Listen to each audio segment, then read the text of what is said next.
Greetings, dear listener. Subscribe to the channel so as not to miss new scary stories and support me with a like. Enjoy listening. When I first started working on cruise ships, I was warned that some vessels were more haunted than others. It was speculated that this was due to former guests or crew members who passed away while on board. In any case, one of the larger ships I worked on had two decks dedicated to the kids' club, which was where I worked. As children would start getting picked up by their families, we would begin to close different sections and fewer staff members would be required to stay behind. On the night that I was scheduled to leave last, I was working on the lower deck of the children's area. All the kids in the upstairs section had been picked up, so my coworker closed all the rooms, locked the main entrance doors, and turned off all the lights before leaving for the night. However, about 30 minutes later, I heard footsteps coming from above. The only thing above me was the kids' facilities, which had already been closed. I thought it was odd, but figured maybe a staff member had returned to get something.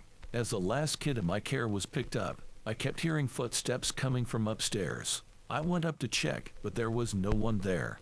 Every room was still locked and all the lights were off. I told some friends later on, and they said multiple staff members had similar encounters in the same area. At that point, it was just known among everyone that there was a ghost who had made its home in that room. The creepiest occurrence was when the ship's security team called a staff member in the kids' center to ask whether was a child left unattended late one night, as they saw a kid on the live security footage alone, without supervision. The entire area had already been closed for the night, but was checked again due to the phone call, and it was the same scene. All the lights off, every door locked, and no children to be found. Along the rough coastal waters of the Antrim coast in Northern Ireland sits the sleepy town of Ballygally, where James and Isabella Shaw built a castle overlooking the sea in 1625. Their dreamy lives took a turn, however, when James locked Isabella away in a tower. Distraught and unhinged, Isabella threw herself from the window, plummeting to her death. Today the castle has been turned into a hotel, and her room sits empty to this day. Or does it? Recently, during a night at Ballygally Castle, I got curious and decided to climb the spiral staircase to Isabella's room. I was alone and the silence was eerie. I was immediately drawn to one of the windows. While looking out into the night, goosebumps crept across my back. Suddenly, I felt bad for being drawn to this place for such a morbid reason. I hurried back down the staircase, eager to get far away. Returning to my room, I locked the door and went to sit by my own window. It was pitch black outside, but the sounds of the waves could be heard crashing against the shore as rain began to fall. It was almost peaceful as I lay down for bed. Next was a sound unlike anything I've ever heard in my life. It sounded like a train whistle combined with an air siren. I jumped out of the bed, terrified. Was it coming from the window? I walked over in the dark and looked out. The icy ocean breeze was seeping through the window pane, sending chills across my body. The rain started pounding the window, followed again by that awful howl. Some papers blew off my desk, making me jump. I stuffed a towel in the window to stop the noise, but no matter what I did, it persisted. Isabella had arrived. I could see the faint outline of the white caps of the waves outside violently crashing against the sand. Turning on the lights, I spent the rest of the night away from that window. The next morning, I told my story to a friend who was staying in a room near mine. She had been too scared to go to Isabella's room and turned in early. I complained about the wild night and the noise, and she thought I was making it up. To my surprise, she said she hadn't heard a thing. I was house sitting in the mountains of Colorado by myself when I was awoken at 1 a.m. by the sound of someone, or something, walking loudly outside and dragging something that sounded like a chain. As time went on, it got louder and more frequent, and then I heard whatever this thing was starting to run. I rang 911, but I was way out in the mountains. It took 45 minutes for them to arrive, and during that time, whatever was making the noises outside was getting louder and closer. The cops finally arrived and did a parameter inspection. They found something unusual outside and called me out to take a look at it. A long drag mark in the gravel that they couldn't explain. They also heard something moving away from them in the forest when they did a second walk around outside. They told me that it was probably a mountain lion, but that didn't explain the chain, or the fact that it sounded exactly like a human walking and running.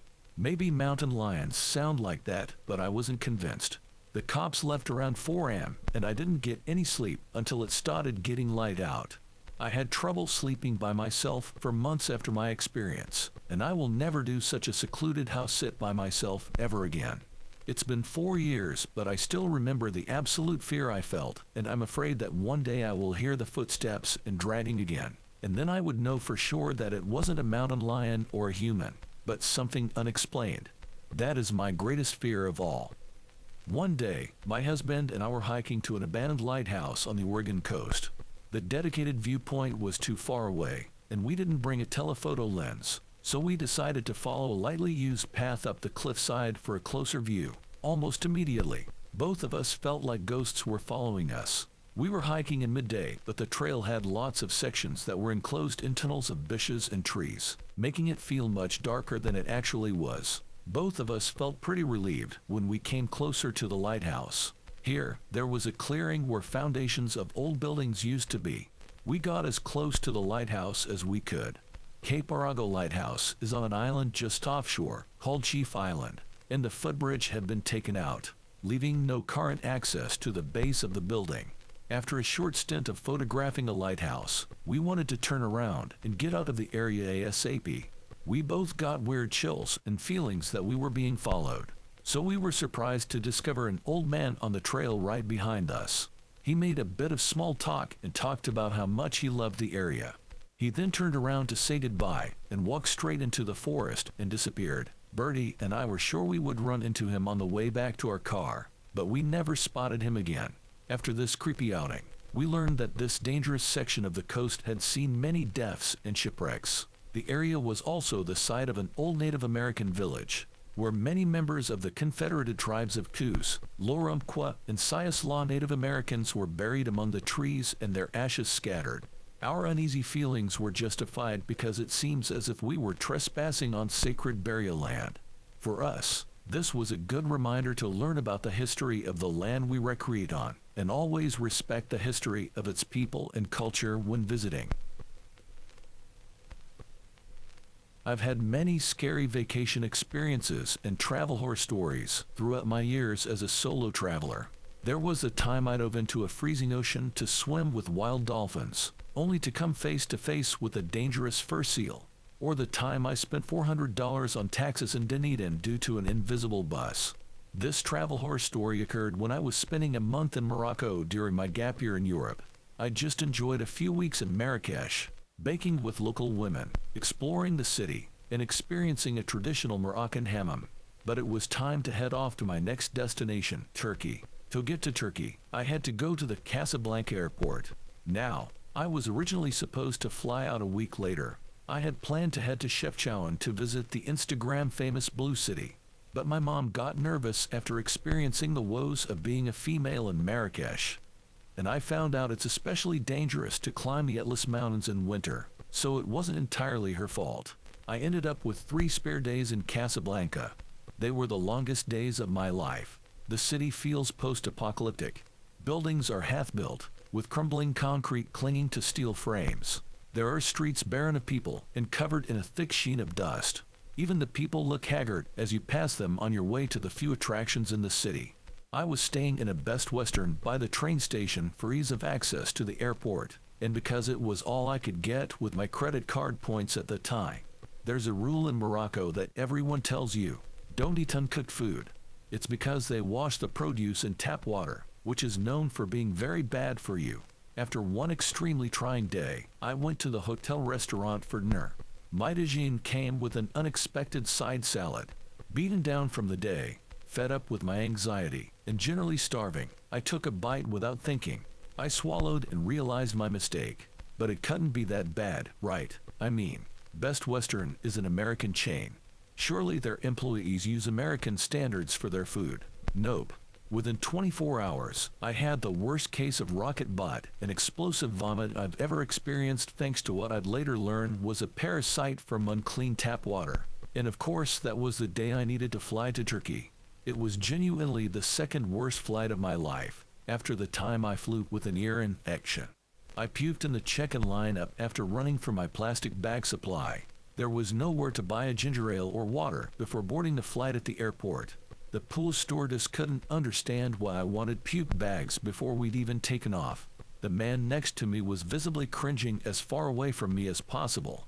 But it doesn't end there. Once I arrived in Turkey, I thought the nightmare would be over, until I realized I was a day early for my visa. To enter Turkey, you need a visitor's visa that you can buy online for $75. I had done this months earlier when I'd initially planned to arrive in Turkey. I'd even booked it a week early just in case. It hadn't even occurred to me to check the visa when I'd rescheduled my trip. I was certain I'd be fine. Unfortunately, they won't let you into the country, even if you're green at the gills and are clearly about to pass out in front of them. Come to think of it, that may have been why they didn't want to let me in the country. Thankfully, they have kiosks at the airport to buy a new visa. They weren't working, so I had to wait 2 hours for someone to fix one before I could swipe my credit card, get a new visa, and crawl into a cab to get to the hotel I wouldn't leave for 3 days except to go to the hospital. Has your luggage ever been lost on holiday? Mine has, several times. However, the worst time, and the one that still makes me mad, was at the start of a 6-month solo adventure around Southeast Asia. I just traveled with Singapore Airlines from Sri Lanka to Singapore for the second stop of my trip. Little did I know that my backpack, which contained everything I had, hadn't been put on my flight. Frantically searching for help, the best the staff could offer me was to go to my hotel and they would contact me when they traced it. However, as I was backpacking, I didn't have any accommodation booked. I just had my trusty Lonely Planet guide and was going to wing it when I arrived. No accommodation meant nowhere to send the bag, and this was before the days of easy access to travel resources online. So I had to wait. A long time. 5 hours to be exact. Enough time to lose my mind. When I finally got the call, I was so elated that it had arrived that I signed the papers without really reading them or checking the bag. It was on a trolley, and it looked fine. Big mistake.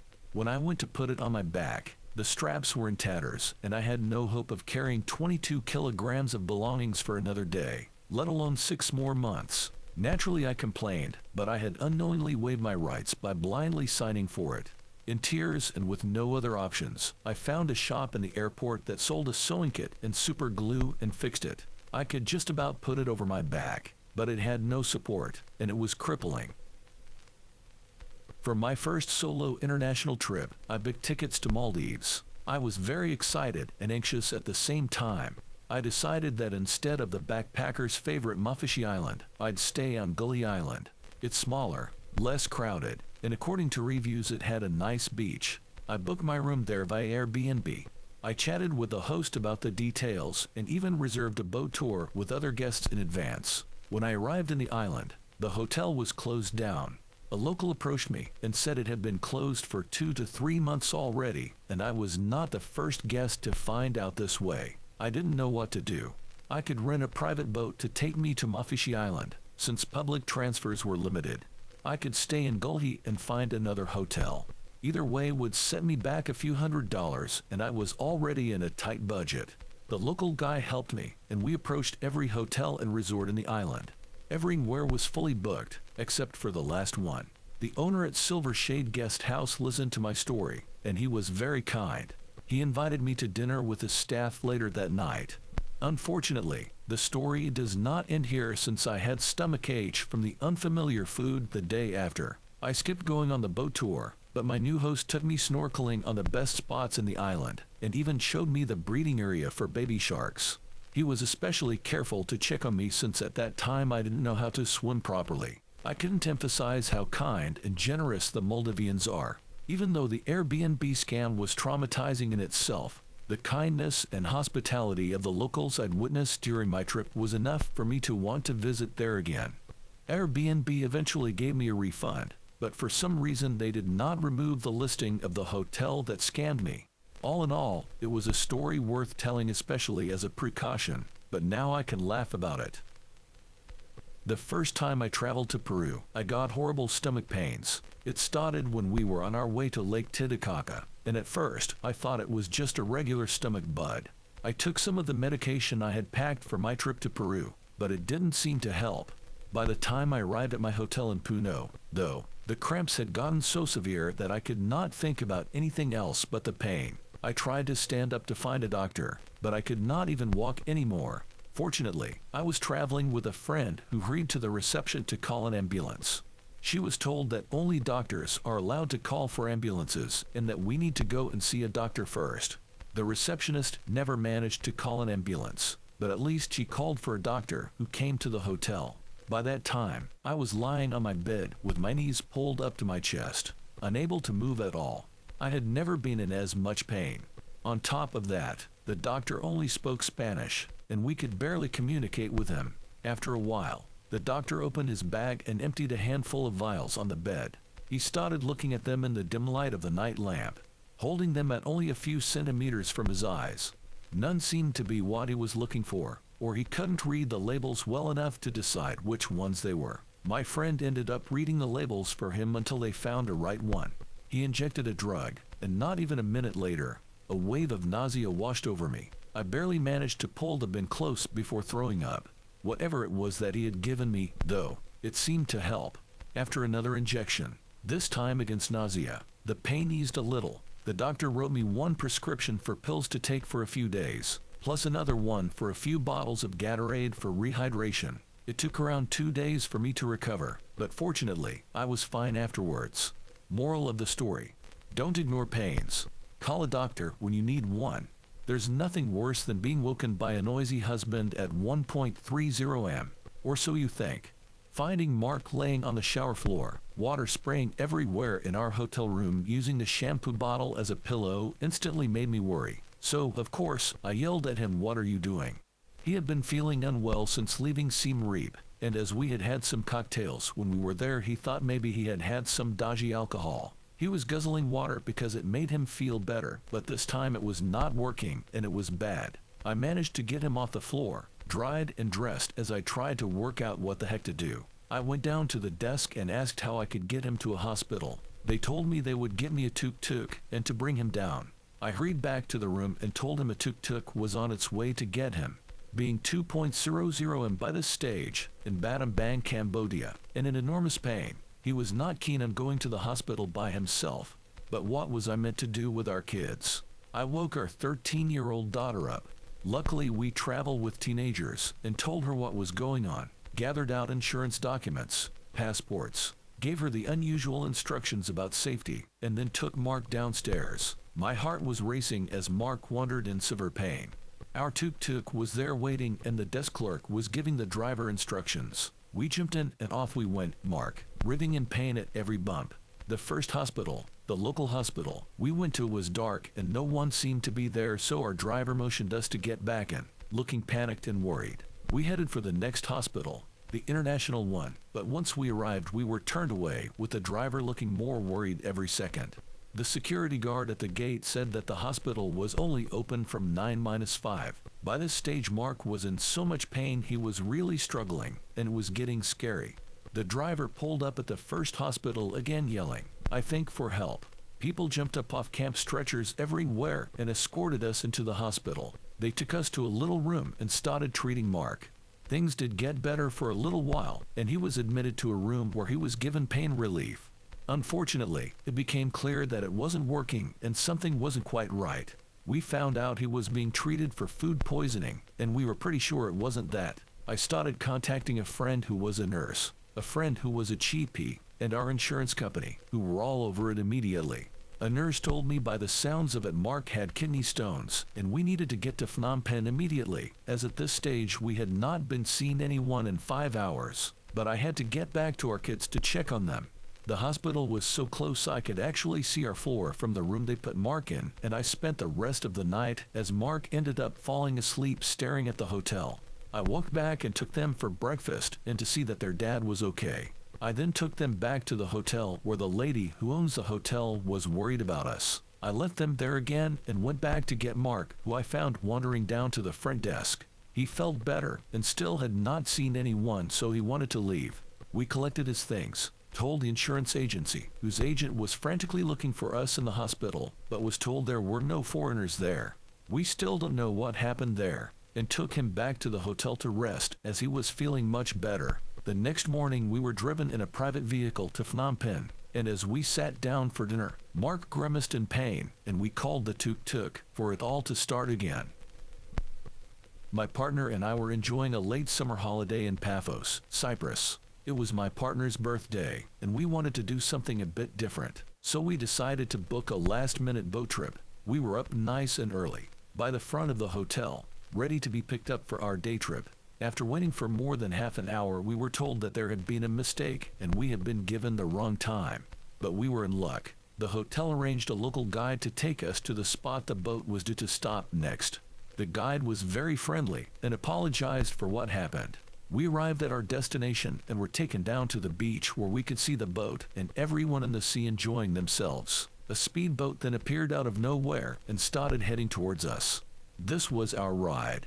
We climbed aboard and sat on the front as the speedboat headed towards the boat, weaving around everyone in the sea. As they looked at us and must have thought, who do these two think they are? We felt like we were in a James Bond movie. We had lots of fun on the cruise, music, plenty of delicious traditional Cypriot and Turkish food, drinks, and sun. The sea views were incredible. We could see the stunning coastline with popular beaches like Coral Bay, out of nowhere rock formations and luxury houses on cliffs. One of the best parts of our boat trip was when we made a stop to jump into the sea.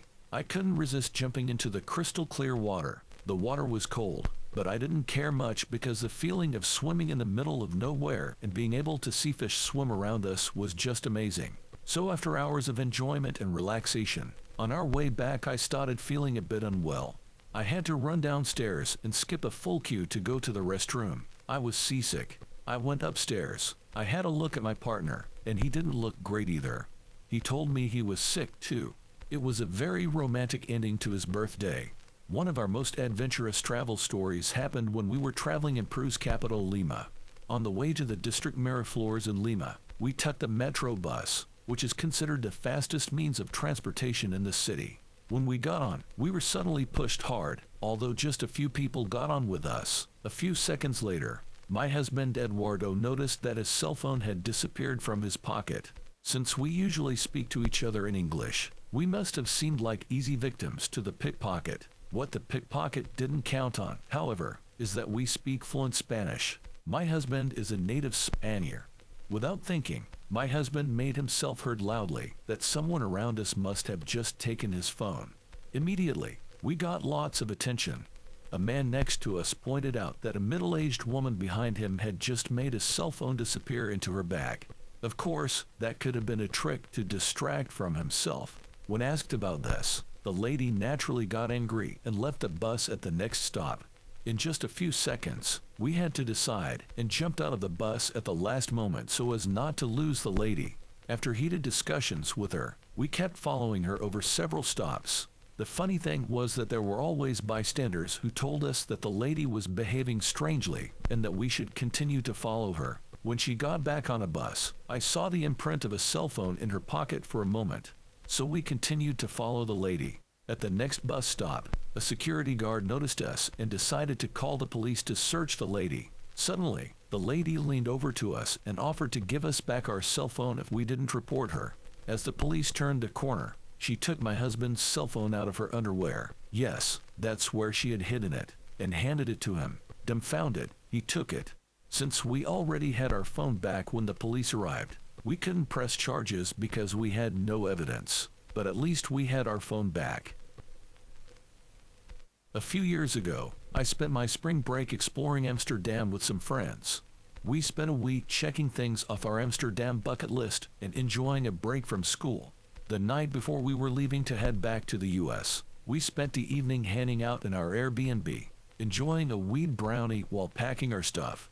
When the munchies inevitably kicked in, we decided to order pizza. When the pizza arrived, my boyfriend and I decided to go get it from downstairs while our other friend stayed in the Airbnb. As we left, we heard my friend exit the apartment to come down with us.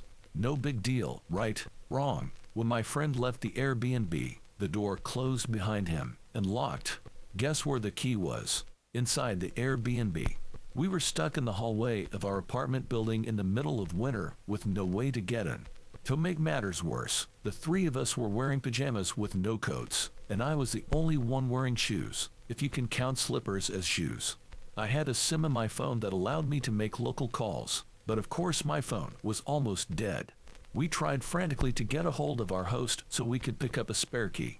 Thankfully, after about 45 minutes of calling and lots of tears, we finally reached our host, and he said we could pick up the spare key from his home located right in the middle of Amsterdam's red light district. With no other options, we called an Uber to take us to the district. The driver got us as close as he could to the apartment. Most of the street was closed for cars. Since I was the only one wearing shoes, I made the trek through the red light district to find the host's apartment and get the key. It was a bit hard to find in the dark, and running through the red light district in my pajamas was a little embarrassing, but we eventually made it back with the key and were able to get back inside. Although we weren't in any true danger, this remains as one of my stressful travel experiences to date. Plus, I learned a lesson from this vacation horror story. Never leave your accommodation, even for a second, without a key in your hand. Imagine an era when passengers boarded planes without passing through security screening. That was my experience when traveling in the 1970s, but that changed with a flight from Istanbul to Tel Aviv in 1974. Naively, I had expected to simply walk on the plane, much like boarding a bus, similar to what my friend had experienced on his flight to London a few hours earlier. The first indication that my experience would be different was when an El sign was hung in the baggage check-in area, and a section was roped off for examination of passports and inspection of luggage. Passport control came first. Each page of my passport was closely examined, with the visas for Iran, Iraq, and Jordan attracting the most attention. These prompted several questions and the involvement of a second officer before a third person was called over to take my passport away for further scrutiny. Next came screening of luggage.